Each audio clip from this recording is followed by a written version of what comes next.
in response to what you've done with the alternative assessments, up to this point, how are families feeling about those assessments and your move now forward? You know, we actually are hoping to do a little bit more on that. You know, I love doing interviews and focus groups, and right now a lot of what I've been doing has been focused on teachers. But we have begun working with groups of parents who provided some information in detail. I would wish it was a little bit larger.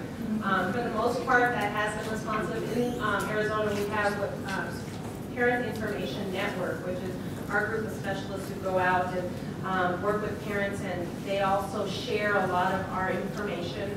2-3 years ago, we started developing more material for parents, like bringing parents to understand, because when we switched over to printing our AAMS test results, because one of the things we had heard from a parent was that they were sort of frustrated that their typical child would come home with their AAMS report, and then they'd come home with an AAMS report that didn't look professional, didn't look as important, maybe. And so when we made that switch, and then we developed a document to help parents understand what those meant, we've got some positive feedback on that. So, so that was kind of just the starting point of it. So we are looking to try to do more, and that's why I think parent groups right now is really very important for us to get more of that feedback, because I don't think we're touching on all of, you know, a larger scope that represents a state. So are you seeing that the transition plans have higher expectations for your son or daughter as a result of seeing more abilities out of this alternative assessment? The assumption will be that yes, if you can see more strengths and skills that the student can demonstrate through the assessment process, that you don't increase those expectations. Right? And one of the things I'd like to offer as far as an answer to the outside agencies, when you bring transition in, that's something we've been doing since the 90s. We have very strong connections with those other agencies, such as both rehab, developmental disabilities, behavioral health, parents. And what I'm most proud of is we've had a very strong, concerted effort to keep the youth involved in the form of young adults to give us feedback. And that's a ready community to come in and bounce your ideas off of.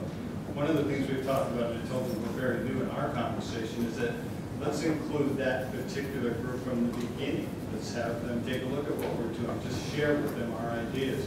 Not really expecting any kind of real formal feedback. If you get it, it's involved from the beginning. Then we might not get some of the criticism later on. So that community is available. In the state of Arizona, it's very formalized. We have what's called an Arizona Community of Practice, based on the principles we learned from the National Community of Practice, which is supported by AA partnership. So it's really a great resource as you start to develop, and it's very good to include from the beginning.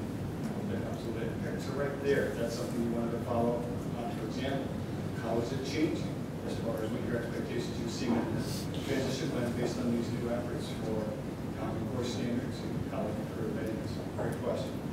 Any others? I want to just piggyback on that a little bit. It's interesting that you asked that question, because when I talk to my typical parents that are friends that are parents also, and they hear about Common Core, and they hear rigor, that's just a tie to the Common Core rigor. It kind of goes like that. They get really apprehensive. Our parents of this group will also, but I think what we've done in the past is if a parent has an issue, we try to address it. We try to have some parent groups come along, and we really have to explain a little bit more of our assessment and what it's really doing. I think when we take the time to tell them what it is, or the kind of, not examples of questions, but what the questions could do, then they start to realize what's happening. What we realize is our teachers aren't doing a really good job, or our schools aren't doing a really good job on talking about what this assessment is and how it can help inform instruction. So we're really encouraging that. But when we have that kind of conversation with our parents, it's amazing. They're like, we do want that. We do want to know what our kids can do too. And so, again, the brochure has helped a lot. It really goes through how to read that results. And so I think that's been, that was an eye-opener for me, because the first call I got was, how dare you test my child? Yeah. And I was like, you know, I'm just worried about testing your child, but can I help you? And when I sat and really explained it, they were like, oh, okay. well, it's not so bad. And our assessment allows them to start and stop at any time. It's over a 6-week window. And so we told them all of those things are included as accommodations to their child. We know the kinds of students we're testing. And they felt so much better knowing those details. And so again, we said, oh, we need to share that so they know it's just not like the regular aid where they take it all in one day and it's paperwork and so on.